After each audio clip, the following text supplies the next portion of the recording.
Well, welcome. Thank you everyone for coming. As you know, Shakira is a good friend of mine. And one of the things I like about her is I'm always learning. I think from all of you, like I always learn whenever we're having a conversation, whether it be about like gardening or history or prophecy or community service, I'm always learning something. And Shakira graciously, when we asked her to do this, she graciously said yes. And she's going to share a little bit about how she's transitioned to healthier eating throughout the years and how it can actually be fun. It doesn't have to be difficult like sometimes it's portrayed. It can actually be pretty fun to eat healthy. So before we do that, if you don't mind, I'll ask someone to pray. If you could start us off in prayer. And then Shakira, you have the whole time. Sometimes it might click off at 40 minutes. And if it clicks us off at 40 minutes, we all just log in one more time and then we can finish up the meeting. Okay. So thank you, thank you. And if anyone wants to pray, that would be greatly appreciated. All right, I'll pray. Dear gracious Father, we come here tonight to hear Shakira's research on healthy eating. You know, we want to be healthy so we might be better servants for you, Lord, to do your will.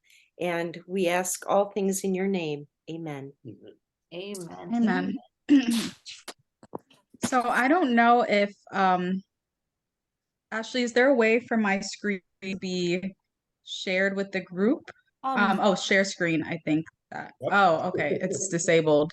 Oh, it's disabled? Okay, I'll go to it and I think if I make you the host right now, I think that will enable you to share the screen. So, Okay. let's Yes, see. it did. Perfect. Okay.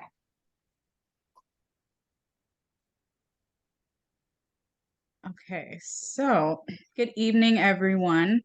Good Thank evening. you for Hello, joining. Even though we're few in numbers, Matthew tells us that where two or three are gathered, Christ is in the midst of us. So I have I have compiled a presentation regarding tips for transitioning to a plant-based diet. And I think that for me, excuse me, I think if I were to have certain tips or certain ideas of how to transition, it would have helped me. And I know maybe most of us on here might already be transitioned to a plant-based diet or we're getting there, but even if it's not something that you necessarily need to hear or you've already been able to implement in your life, it might help others who are struggling. Because for me, I struggled for several years. Every year, New Year's, it was always I'm not going to eat meat. I'm not going to eat meat every New Year's. And by like January 3rd or so, I was like, okay, I'll just do it for the next year. So I think I had some, some practical tips and some information, not only on the physical component, but the spiritual, then I think that would have helped me to transition a little bit sooner. So the title is Tips for Transitioning to a Plant-Based Diet. So very self-explanatory. So we'll go ahead and get started. So I'm hoping that no one is seeing like the ribbon at the top with like, can you see the part that says like chat, participants and stuff like that? No. Okay. No. Because it's blocking my screen, but I know what it says. So the first thing is to identify what exactly a plant-based diet is, because I think that's such a popular term now. It's very much used in the media, even among like secular audiences. So I wanted to define that, and then from there we have our foundation, and we can go into the details a bit more.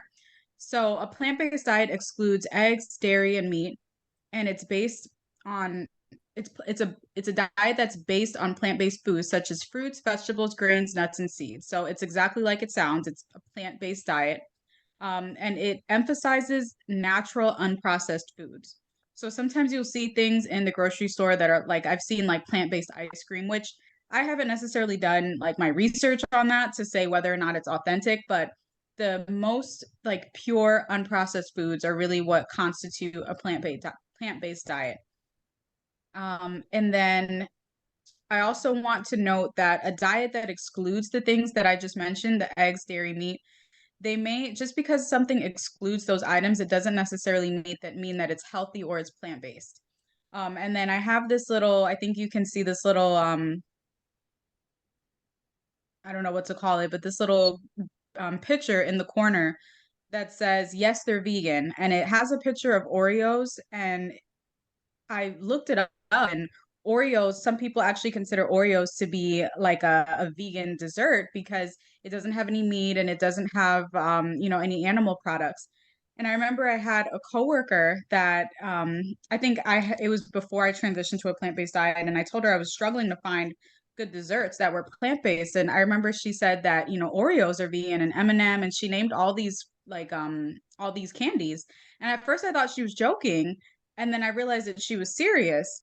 And I didn't want to, I definitely didn't criticize her or anything like that. Like, she was making, the transition and getting, more information and transitioning in her own time. But I realized that there's people who believe that because it doesn't have animal products, that it's safe to eat or it's good to eat. And I just want to emphasize that something not having animal products doesn't necessarily make it a better option for you. So as you can see in this little picture, it says that Oreos contain unbleached enriched flour, sugar, palm and or canola oil, cocoa, and high fructose corn syrup, along with leavening, cornstarch, salt, soy lectin, vanilla, and unsweetened chocolate. So some of those ingredients aren't too bad, but in and of itself, it's not really the best alternative for a dessert. So something not having animal products doesn't automatically equate to it being the best thing. So I wanted to just emphasize that point as far as what is a plant-based diet and what is not. And I also wanted to go into the why of a plant-based diet, because I think it's important that we understand why we transition or why a plant-based diet is the healthiest alternative for us. Because you can do something, and if your motives aren't right, it may make it more challenging to make it a lifelong practice for you. And so for myself, I had started to lose weight in like 2 years ago. I had transitioned to, well, I was making healthier choices. I hadn't transitioned to a plant-based diet, and I was making healthier choices. I lost a lot of weight, and my goal was just to lose weight at that point. It wasn't necessarily to be healthier. That was part of it, but my ultimate goal was to lose weight. And then when I got down to my goal weight, I ended up just giving up. We were working from home at the time, and I had more time on my hands. And then when I went back to the office, I just was like, okay, I reached my goal, and then I gave up, and then I gained some of the weight back. And so I think it's important that we understand why. It's not just to do something just to do for doing sake, but if we understand why, then it can help us to make that more of a lifelong practice. So for me, I just did it because, okay, I just want to lose weight. But if I had a better, more concrete reason for my health, then I think it would have been easier at that time to stick to. So I know that I cited the reason of weight loss, but there are other reasons that some people transition to a plant-based diet. So one of them would be one of them would be the popularity of it. So it's become more popular. There's a lot of Instagram accounts, YouTube pages about eating raw or eating plant-based. And I'm not saying that that's not, that getting into fads is necessarily the worst thing, but sometimes when those fads wear off, then their following kind of wears off as well. So I think it's important that we don't necessarily just follow fads. And so there's some reasons in the right corner, and I will have, well, they're not long, so I'll go ahead and just read them. But there are reasons from the Bible and the spirit of prophecy that indicate why we should understand and implement these health principles in our life.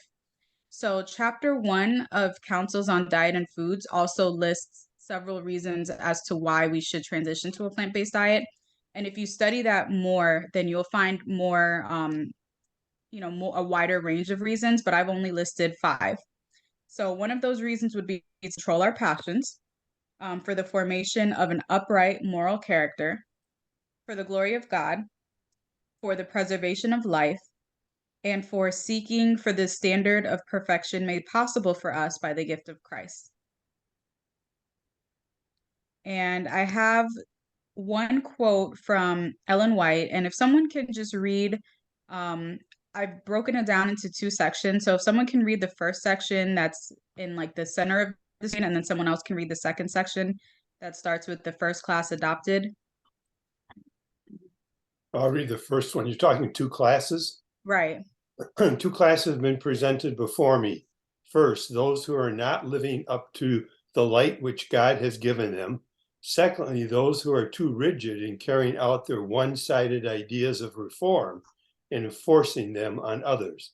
When they take a position, they stand to it stubbornly and carry nearly everything over the mark.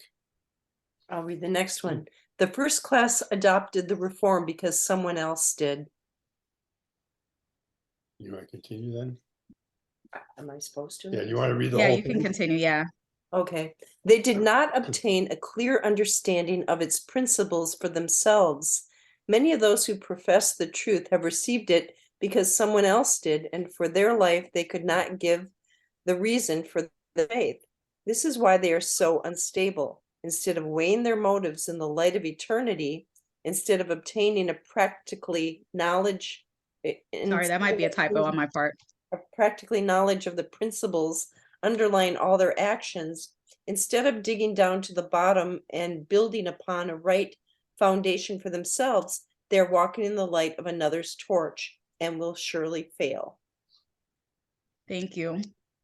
And so that's from Councils on Diet and Foods, page 196, and that's the first and second paragraph. And I just want to highlight the point that Ellen White made, that if you don't have that foundation of understanding why it is you're engaging in a certain reform, she said that you will surely fail. So it's important that we do understand exactly why we're doing something, and we have our own reason, and we're able to give that reason adequately and articulately to someone who might ask and might want to understand a little bit more about why we're engaging in something. So our next topic will be when to adopt a plant-based diet. So I will go ahead and have someone read the paragraph on the screen from Councils on Diet and Foods. At the time the light of health reform dawned upon us, and since that time the questions have come home every day. Am I practicing true temperance in all things? Is my diet such as will bring me in a position where I can accomplish the greatest amount of good? If we cannot answer these questions in the affirmative, we stand condemned before God, for he will hold us all responsible for the light which has shone upon our path. The time of ignorance God winked at, but as fast as light shines upon us, he requires us to change our health-destroying habits and place ourselves in a right relation to physical laws. Whoever else you want to put in that group. Thank you. Let me make it clear on this. So does anyone have any input as far as this paragraph? And then I'm sorry, I'll actually read Acts 17:30. It says, and sorry, it's kind of cut off on my screen, so I'll go ahead and open it in my Bible. And the times of this ignorance God winked at. And my app's loading slowly. And this was Peter talking to those who asked about what they needed to do to be saved. So Peter said, in the times of this ignorance God winked at, but now commandeth all men everywhere to repent. So it just drives home the point that when we're ignorant on a certain point, or we don't have knowledge or understanding on something, is God winks at it, is the word that was used. So God is understanding of the fact that we have not been placed in a position to understand something in its entirety, and we're judged in that on that point based on the light that we have had, or that we that we have the ability to gain. So if we don't have the light on a plant-based diet and its importance, God is not necessarily going to judge us as the same as someone who has that light and has chosen to disregard it. The point I also wanted to drive home with this slide, as far as when to adopt a plant-based diet, Ellen White says in the last sentence, he requires us to change as fast as light shines upon us. He, referring to God, requires us to change our health-destroying habits and place ourselves in a right relation to physical laws. So she's making the point that as soon as we come to a knowledge of something, especially regarding our health, it's required that we would make a change in that. So it will not necessarily be that we're able to just do away with it right then and there, but a change has to take place. Even if it's a small change, that's what is required of us as soon as we have that information. So if we have the information on the importance of a plant-based diet, then God is expecting and desires for us to change. So when, I would say, would be now. Amen. I don't know if my computer's frozen. Okay. Yeah, it went So- to the slide. Yeah, sorry. Okay, so here are some counsels on how to engage in diet reform. So I'll read the first paragraph, and then if someone can read the second paragraph. So Ellen White says the diet reform should be progressive. As disease in animals increases, the use of milk and eggs will become more and more unsafe. An effort should be made to supply their place with other things that are healthful and inexpensive. The people everywhere should be taught how to cook without milk and eggs, so far as possible, and yet have their food wholesome and palatable.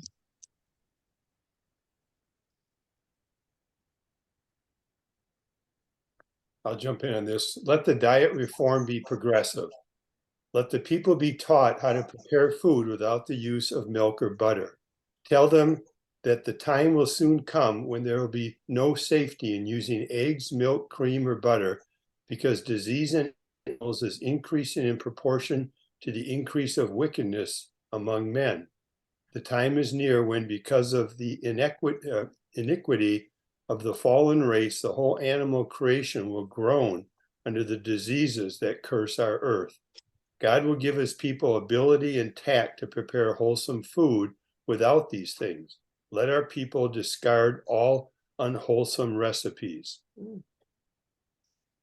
So the counsel is that diet reform should be progressive. So I know that this was probably written at a time where Ellen White may have still been eating certain things, or she wasn't necessarily counseling that it had to be, right away that you got off of those things. But even though we understand that we're in a time now where, diseases in animal are highly prevalent and we should aim to get off of these things, our goal or our method can be a progressive method. So one thing that I think would be helpful for people is if they set a timeline. If they were to say, okay, so we're in March right now, or call it April, by August, I would like to be, fully off of meat, and then set some intermittent goals during that. So if we're in April, you can say, okay, by May, I only want to be eating 3 meals a week that have meat. And then by June, you kind of just set those goals so that it's progressive and it's not like you're necessarily shocking yourself and getting rid of it all at once. And then at that time, or as you do that, you're able to find recipes and you're able to find things that work for you, as opposed to just dropping everything right then and there. And then you may be at a point where it's like it's harder to stick to it because you feel like you just kind of shocked yourself into it and you're not prepared. So the counsel is that things should be progressive, and then we're going to kind of touch on that a little bit later as well. Or it might be in the next slide, actually. I think my computer is not cooperating. Okay. So she goes on to say, persons who have indulged their appetite to eat freely of meat, highly seasoned gravies, and various kinds of rich cakes and preserves cannot immediately relish a plain, wholesome, and nutritious diet. Their taste is so perverted that they have no appetite for a wholesome diet of fruits, plain bread, and vegetables. They need not expect to relish at first food so different from that which they have been indulging themselves to eat. If they cannot at first enjoy plain food, they should fast until they can. That fast will prove to them of greater benefit than medicine, for the abused stomach will find that rest which it has long needed, and real hunger can be satisfied with a plain diet. And so our counsel is that if we are unable to transition into, or that it's going to be very challenging to transition from a diet full of meat, highly seasoned gravies or foods, rich cakes, it's going to be hard to transition into a more plain diet. So the counsel is that we should fast until we are able to do that, or until we're able to really appreciate natural foods. And I would say for myself, this is very true. I've done maybe, I think, like a day and a half fast, and I broke my fast with fruits. I can't remember what it was. I think they were blackberries or blueberries, and they tasted so good.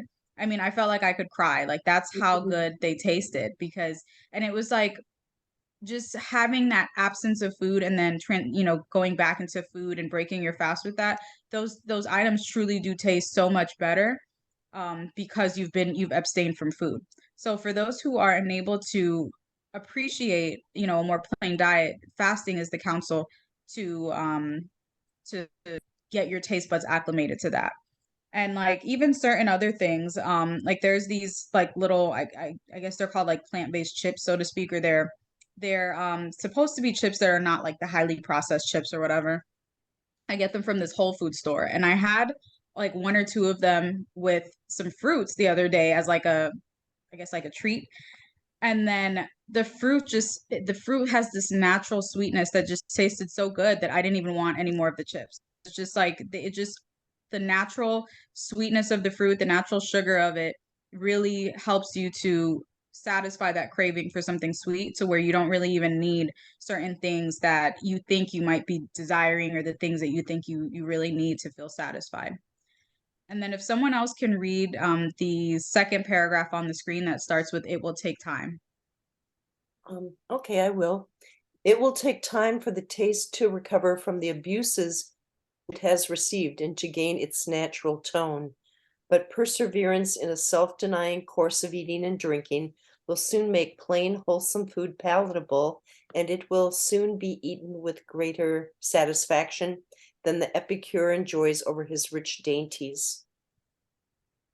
And I think that's very true. And I think that, it almost might seem hard to believe because you're so used to certain other foods that feel like they satisfy you. But since this is God's ideal for us diet wise, we can trust that He's going to give us the ability to enjoy these things.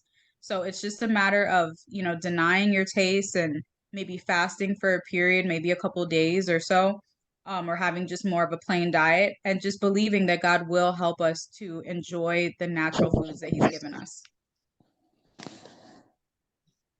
Okay, so some more counsels on how to engage in diet reform. So we are counseled to discard of all unwholesome food and avoid extremes such as impoverished diet. So I'll read the paragraph to the right because that explains the counsels that I just shared. Not all who profess to believe in dietetic reform are really reformers. With many persons, the reform consists merely in discarding certain unwholesome foods. They do not understand clearly the principles of health, and their tables, still loaded with harmful dainties, are far from being an example of Christian temperance and moderation. Another class, in their desire to set a right example, go to the opposite extreme. Some are unable to obtain the most desirable foods, and instead of using such things as would best supply the lack, they adopt an impoverished diet. Oh, it says the meeting's going to end in 10 minutes, so I guess we'll all log out and then log back in once it ends. Oops. Okay. Their food does not supply the elements needed to make good blood. Their health suffers, their usefulness is impaired, and their example tells against rather than in favor of reform in diet. So in the second sentence, Ellen White says, with many persons, the reform consists merely in discarding certain unwholesome foods. So that tells me that it's not just certain foods that we should do away with, but it's all foods that are unwholesome. And then she also counsels us not to or to avoid extremes in diet. So even if we're not able to get maybe the most desirable fruit or vegetables or something like that, we can go to what's, the next best thing that we have available to us. And instead, there's people who go to the opposite end or the opposite extreme, and they have an impoverished diet. So the food that they eat does not give them the ability to make good blood, and then their health suffers. And then people look at them and they're like, well, why would I want to engage in diet reform if this is how you look, or if you're always unhealthy, or if you're always sick? So if we don't have the right understanding of how to engage in diet reform, and we're not moderate or temperate in how we engage in that, then it can actually be like a curse to us and to those around us. So it's important that we engage in diet reform properly as well. And then we're also counseled to eat a variety of foods to supply the needs of the system and to exercise care in the selection and preparation of food. So Ellen White counseled, others think that since health requires a simple diet, there need be little care in the selection or the preparation of food. Some restrict themselves to a very meager diet, not having sufficient variety to supply the needs of the system. They suffer consequence.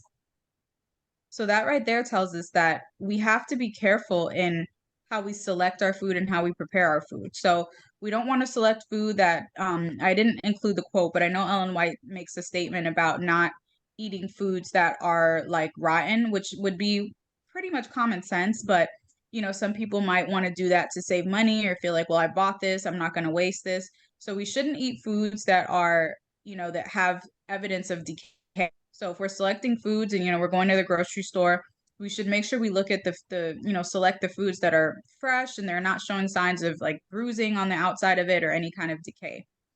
And she also says we have to exercise care in the preparation of food as well. So we shouldn't just be careless in how we prepare our food, especially if we're cooking for other people. It's important that our family that is, with us or anyone in our home would be pleased with the food that we're going to eat. You can't please everyone, but you should do the best that you can as far as how you prepare your food as well. You shouldn't be careless in how you prepare your food.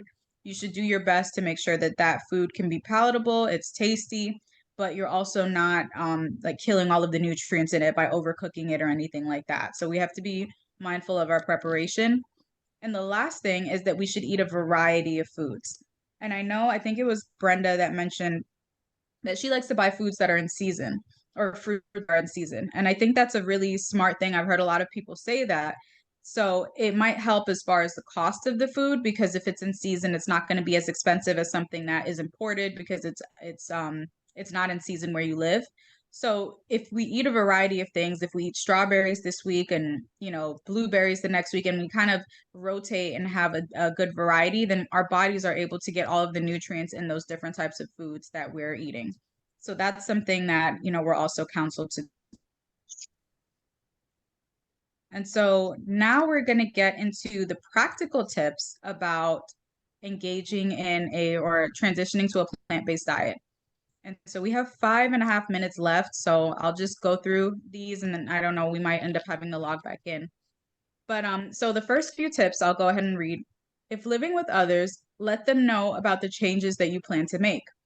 Explain your reasons for making the change. Discuss how that will work in terms of shopping, meal preparation, family gatherings, and dining out. So it's important that whoever, you're living with, obviously if it's different if you have just roommates that you don't grocery shop with or anything like that. But if you're living with people and you tend to eat together or you dine out together, you have family meals together, or you grocery shop together, then it's important that they know and understand the decision that you're making, so that if they choose not to follow or if they choose not to engage in a plant-based diet as well, that they can understand there might be limitations or certain things that you may not be doing anymore that you have to make alterations in. Next thing is to take notes. So write down which plant-based foods you've enjoyed in the past and where to get them. So that can include meals that are like pre-prepared from your local grocer, your favorite brand of soy yogurt, or tasty entrees at nearby restaurants. So keeping that list will help you with last-minute meal prep, and it'll take the stress out of grocery shopping and dining. So if you have that list, that'll help you. Like if this grocery store, Publix, has this plant-based meal and I didn't prepare anything and I have last-minute guests over, I just don't have any food prepared, then you know that you can go and get that, and it takes the guesswork out of things. And the last thing on this page that I had touched on a little earlier is to set goals. So set achievable goals for when you would like to have eliminated certain articles from your diet if you're not planning to go cold turkey, and to create milestones within those goals. So like I said, if you know that, your goal, let's say, is August to transition off of meat, then you can say, okay, I currently eat meat 5 days a week or for, 10 meals a week. Then you can kind of scale down and start to make milestones. So if this week and next week I eat 5 meals that have, or 10 meals that have meat in it, then next week I want to go down to 8 meals. And then 2 weeks from then, I want to go down to 6 meals. So you can start to transition and set goals for yourself. I think when we have goals, it makes it easier to hold ourselves accountable as well. So when we can hold ourselves accountable and we can say, okay, this was my goal and I didn't meet that. Let me assess why I didn't meet that goal. Or this was my goal and I did meet that. What did I do successfully, or why did I meet that goal successfully? And how can I apply that to something else that I want to change? So I think it's important that we can set goals. So the next tip is for us to work on inclusion. So if you find it challenging to omit certain foods, then work on including certain foods. So what I mean by that is if you know that, something is not the healthiest and you have a hard time leaving that off of your plate, don't necessarily beat yourself up about it, but try to focus on including more healthier options. Your stomach is only so big. So if you eat certain foods first, like if you know that kale is, I'm going to work on including leafy greens in my diet. And you decide I'm going to eat the kale first, and then I'm going to eat the, whatever else first.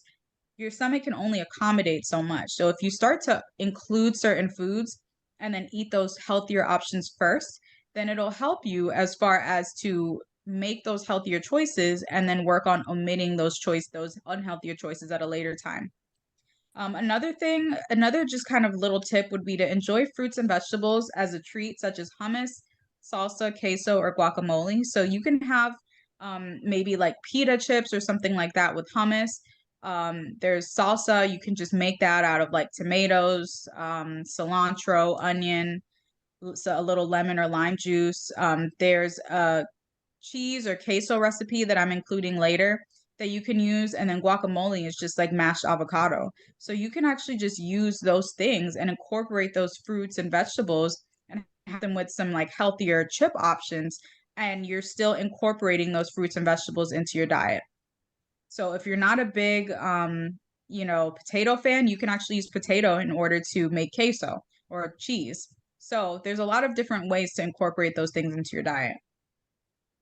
Change the way you think about meat. So have smaller amounts of meat, and instead of using it as the main item in your dish, use it as like a centerpiece. Use it as a garnish. So instead of it being like everything revolves around this meat, use it as like just a garnish, or use it as something that's not really the main attraction in your plate.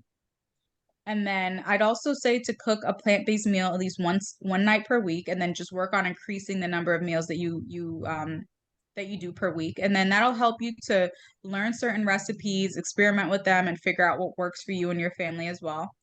And then also to look into healthy plant-based substitute for your favorite dishes.